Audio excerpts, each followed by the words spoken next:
അരുൺരാജ്, ഇതിലിപ്പോൾ ഈ പത്മകുമാരൻ മൊഴി എന്നുള്ളത് അതിന്റെ വിവരങ്ങളൊക്കെ നമ്മൾ ഇന്ന് പുറത്തു വിട്ടതാണ്. ഏത് തരത്തിലേക്കാണ് അദ്ദേഹത്തിന്റെ ഇടപെടലുകൾ ഉണ്ടായത് എന്നതിന്റെ കൂടുതൽ കാര്യങ്ങൾ, അത് തന്ത്രിയുമായൊക്കെയുള്ള അടുപ്പം, അത്തരം കാര്യങ്ങളെക്കുറിച്ചൊക്കെയുള്ള കാര്യങ്ങൾ പുറത്തു വന്നിട്ടുണ്ട്. ഈ 3-ാം തീയതി റിപ്പോർട്ട് സമർപ്പിക്കുകയും വേണം. അപ്പോൾ കൂടുതൽ പോലീസ് കസ്റ്റഡിയിലേക്ക് വാങ്ങിക്കൊണ്ടുള്ള ചോദ്യം ചെയ്യലിലേക്ക് പോവുക എന്ന് പറയുമ്പോഴും വരും ദിനങ്ങളും നിർണായകമാകും. പുതിയൊരു ഡൈവേർഷൻ ഈ കേസിൽ വന്നിരിക്കുന്നു എന്നുള്ളതാണ് അന്വേഷണ സംഘം മനസ്സിലാക്കുന്നത്. അന്വേഷണ സംഘത്തിന്റെ മൊഴിയടക്കം അത്തരത്തിലാണ്. കാരണം നിലവിൽ ലഭിച്ചിരിക്കുന്ന വിവരം അനുസരിച്ചായിരുന്നുവെങ്കിൽ തന്ത്രിക്ക് ഈ കേസുമായി യാതൊരു വിധത്തിലുള്ള ബന്ധമില്ലായിരുന്നു, തന്ത്രിയെ ഈ കേസിൽ ബന്ധിപ്പിക്കുന്ന ഘടകങ്ങളില്ലായിരുന്നു എന്നെങ്കിൽ ഇപ്പോൾ ആ കേസിൽ തന്ത്രിയുടെ കൂടി പങ്കുണ്ട് എന്ന തരത്തിലേക്ക് കാര്യങ്ങൾ എത്തുന്നു. അത്തരം മൊഴികൾ അന്വേഷണ സംഘത്തിന് ലഭിച്ചിട്ടുണ്ട്. ഇതിൽ ഏറ്റവും പ്രധാനപ്പെട്ടത് ദേവസ്വം ബോർഡ് പ്രസിഡന്റായിരുന്ന എ പത്മകുമാറിന്റെ മൊഴിയാണ്. പത്മകുമാറിൽ നിന്ന് കൂടുതൽ കാര്യങ്ങൾ ചോദിച്ചറിഞ്ഞപ്പോൾ തനിക്കുണ്ട ബന്ധം അത് ഈ തരത്തിൽ തന്ത്രിയുമായുള്ള ഒരു അടുപ്പം, ആ അടുപ്പമാണ് പിന്നീട് തന്നിലേക്കടക്കം എത്തിയതെന്നാണ്.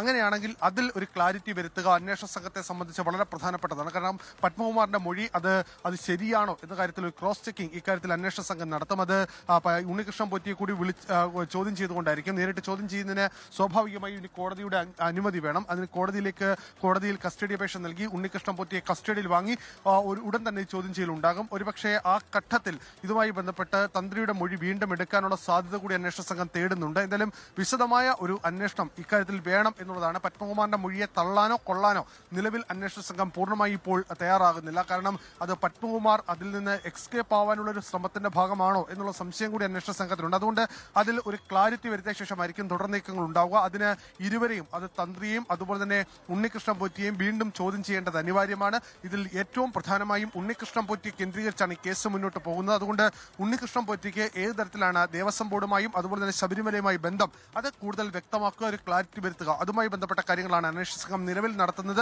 നമുക്ക് അറിയുന്നത് പോലെ ഇതിൽ മുരാരി ബാബുവിന്റെ പങ്ക് സംശയങ്ങൾ ഏതുമില്ലാതെ തന്നെ അന്വേഷണ സംഘത്തിന് ഇതിനോടകം തന്നെ കണ്ടെത്താൻ കഴിഞ്ഞിട്ടുണ്ട്. ഇന്നലെ കോടതിക്കുള്ളിൽ നടന്ന ഈ ജാമ്യവുമായി ബന്ധപ്പെട്ട് നടന്ന വാദപ്രതിവാദത്തിനിടയിൽ കോടതിയിൽ അക്കമിട്ട് നിരത്തിയായിരുന്നു പ്രോസിക്യൂഷൻ ഇതുമായി ബന്ധപ്പെട്ട കാര്യങ്ങൾ വിശദീകരിച്ചത്. അതുകൊണ്ട് തന്നെ ഇനി തുടർന്നുള്ള പ്രതികളുടെ ജാമ്യാപേക്ഷ അടക്കം വിധി വരുമ്പോൾ സ്വാഭാവികമായും അത് വലിയ പ്രതിസന്ധിയിലേക്കടക്കം കാര്യങ്ങൾ പോകും. കാരണം അന്വേഷണ സംഘം കുറെ കൂടി മുന്നോട്ട് ഈ സ്റ്റെപ്പ് എടുത്തിട്ടുണ്ട്. ഇതിൽ ഏറ്റവും പ്രധാനമാകുക ഉണ്ണികൃഷ്ണൻ പോറ്റിയെ വീണ്ടും കസ്റ്റഡിയിലെടുത്ത് ചോദ്യം ചെയ്യാനുള്ള തീരുമാനത്തിലേക്ക് അന്വേഷണ സംഘം എടുക്കുന്ന തീരുമാനങ്ങളാകും, അതിൽ തുടർ നീക്കങ്ങളാകും.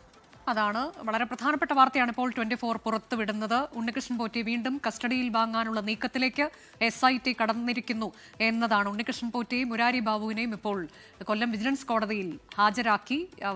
അവരുടെ റിമാൻഡ് കാലാവധി കഴിഞ്ഞിട്ടുണ്ട്. അതോടെയാണ് ഇരുവരെയും കോടതിയിൽ എത്തിച്ചത്. എന്നാൽ എ പത്മകുമാറിന്റെ വളരെ നിർണായകമായ മൊഴി ഇപ്പോൾ അന്വേഷണ സംഘത്തിന്റെ പക്കലുണ്ട്. അതിൽ എങ്ങനെയാണ് ഉണ്ണികൃഷ്ണൻ പോറ്റിക്ക് ഇതിൽ കൂടുതൽ പങ്ക്, തന്ത്രിയുമായുള്ള ബന്ധം തുടങ്ങിയ പുതിയ വിശദാംശങ്ങൾ പുറത്തു വരുമ്പോൾ കസ്റ്റഡി അപേക്ഷ അത് കുറച്ചുകൂടി നീട്ടി നൽകണമെന്നാവശ്യപ്പെടാനുള്ള സാധ്യതയുണ്ട് SIT എന്ന വിവരമാണ് അരുൺരാജ് നൽകിയത്.